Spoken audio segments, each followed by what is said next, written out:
This computer doesn't have a keyboard attached. It doesn't have a monitor. It's sitting on a shelf in another room, and yet I can manage it from my laptop. This is where it all starts. This is the first step in what I'm calling escape the cloud. Because before you can replace Google Photos, before you can host your own cloud, before you can back up your own data, you need a server. I'm Steve, this is PageKey, and this is where we take back tech. In this video, I'll show you how to install Debian on almost any old computer and turn it into a server you control. Let's get started. Step 1. Download Debian. First, download the Debian installer from debian.org. If you're on a typical PC or mini PC, the AMD64 Net installer is probably the one that you want. If you're installing on something different, like an ARM device, choose the version that matches your hardware. Step 2. Create the USB installer. Now we need to turn a USB drive into a bootable installer. If you're on Windows, I recommend Rufus. Select your USB drive, choose the Debian ISO you just downloaded, and press Start. The default settings work fine for almost everyone. If you're on Mac OS or Linux, you can write the ISO directly with dd. I'll put the commands on screen. Once that's finished, safely eject the drive.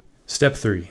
Boot from the USB drive. Plug the USB drive into the computer you're turning into a server. Connect a keyboard, monitor, and power, then boot into the USB drive. Depending on your hardware, you may need to press Escape, F12, or another key to open the boot menu. When the Debian installer appears, choose Graphical Install. Step 4. Install Debian.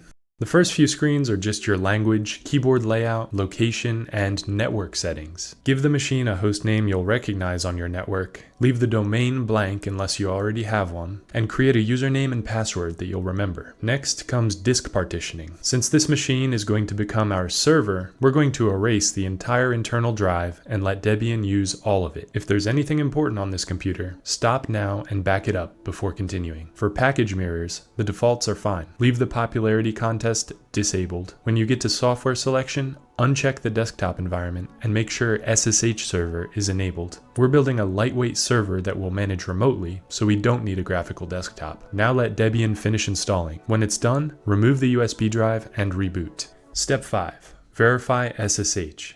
Log in with the username and password you created. First, let's make sure SSH is running. Run systemctl status SSH. You should see that the service is active. Next, find the machine's IP address with IPADDR. Write that address down. We'll need it in a moment. Step 6. Connect remotely.